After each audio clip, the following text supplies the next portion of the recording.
Bonjour Fabrice. Bonjour Alain. Ok. Très bien.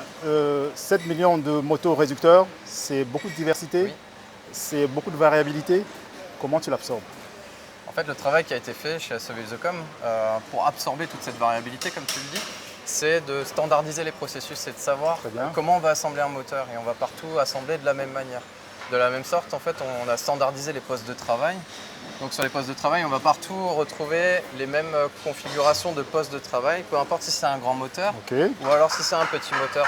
Donc si tu veux, je t'invite dans une ligne petit moteur Bah, pour écoute, te montrer allons-y. justement à quoi ça ressemble sur Ok. une petit moteur. Très bien.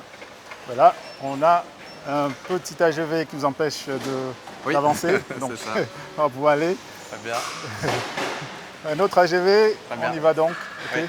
Donc on est sur la ligne de petits moteurs. Alors ici, on est sur une ligne petit moteur et comme tu peux le constater, en fait, on aura les mêmes organisations de postes de travail par rapport aux grands moteurs. Ok. Donc on va retrouver les mêmes étapes de montage. Strictement les mêmes. Strictement les mêmes, à l'outillage près finalement, par rapport aux tailles de moteur, bien sûr. Ok, très bien. Donc si je comprends bien, vous avez commencé par travailler sur le processus pour le stabiliser. Oui. Mais je suppose que vous avez fait un peu de digitalisation après. Justement, c'était le but. Et sur cette partie de digitalisation, je vais laisser la parole à Léo qui va un peu t'expliquer plus dans le détail finalement qu'est-ce qu'on a fait au niveau de la digitalisation. Bonjour Léo. Bonjour Alain. Ok, très bien. Écoute, explique-moi dans cet environnement de forte variabilité, comment tu digitalises pour aider l'opérateur à faire son travail. Ok. Donc déjà Alain qui dit digitalisation dit écran. Donc à chaque poste, comme vous a montré Fabrice, on va avoir des écrans. Ok. Ensuite chez nous des commandes, c'est des milliers d'informations, que ce soit les opérations réalisées sur tout le processus, des données techniques, des composants.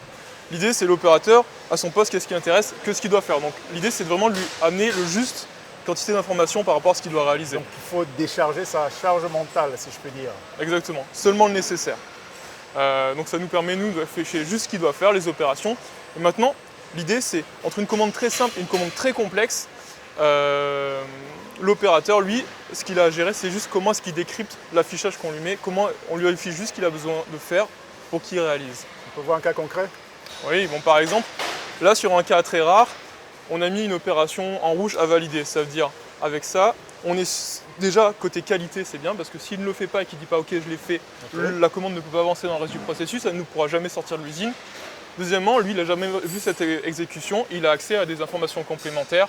Ok, cette exécution je l'ai peut-être jamais vue, comment ça se fait? Il faut savoir que sur nos produits, on va avoir des exécutions qui vont être commandées par le client via le bureau d'études, donc vraiment réalisées pour le client avec une commande qui va peut-être passer une seule fois dans l'usine sur toute l'année.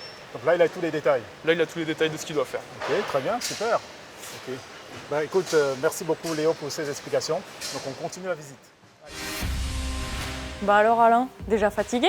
Non, je me remets des émotions de toute la visite. Je vis des choses merveilleuses. Eh ben c'est pas terminé. Ok, très bien. Écoute, Raphaël m'a parlé tout à l'heure de compétences. Et je me suis dit, au cœur de l'industrie 4.0, il y a l'homme. Et qui dit homme dit formation. C'est pour ça que je souhaiterais faire un zoom avec toi sur la partie formation. Eh ben bienvenue au dojo. Très bien. Élise, tu nous présentes le dojo. Qu'est-ce que c'est? Oui, tout à fait. Donc le dojo, c'est un espace qui est dédié à la formation de nos collaborateurs et Très qui bien. est complémentaire à la formation sur le terrain. D'accord. Donc, d'abord, ils vont avoir leurs 3 semaines de formation avec un formateur. Ok, Et après, ils vont venir ici et voir 3 thématiques de formation. très bien. Première thématique, on veut leur faire découvrir comment fonctionnent nos produits, à quoi ils servent, comment ils sont composés.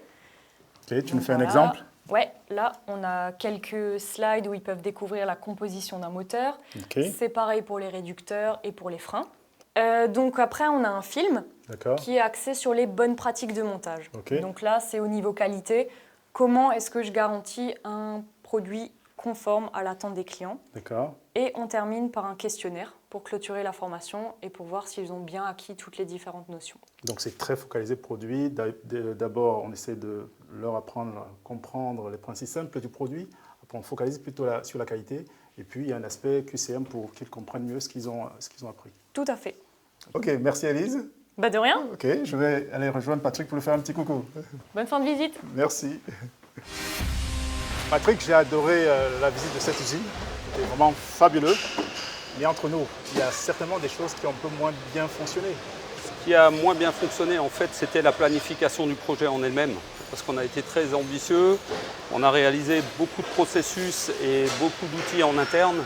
Et donc on a décalé environ de 18 mois la date de mise en route de l'usine complète par rapport au planning initial.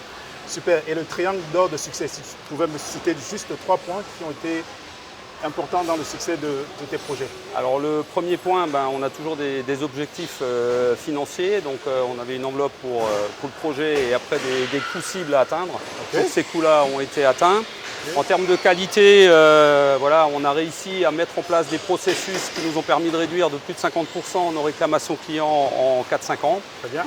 Et le troisième aspect, c'était vraiment une histoire d'une équipe parce que voilà, c'était une super collaboration entre les différents services et même avec les usines, parce que forcément en usine étendue, on est obligé de travailler jusqu'aux fournisseurs, internes ou externes. Et la suite? Et la suite, en ce moment on est en train de construire une extension de cette usine de plus de 25 000 m², donc, qui va se terminer dans 2 ans. Donc rendez-vous dans 2 ans? Si tu veux, dans 2 ans, on peut se revoir. Très bien, qu'est-ce que je fais de ça? Tu peux l'emmener si tu veux. Je vais l'amener pour pouvoir m'amuser avec.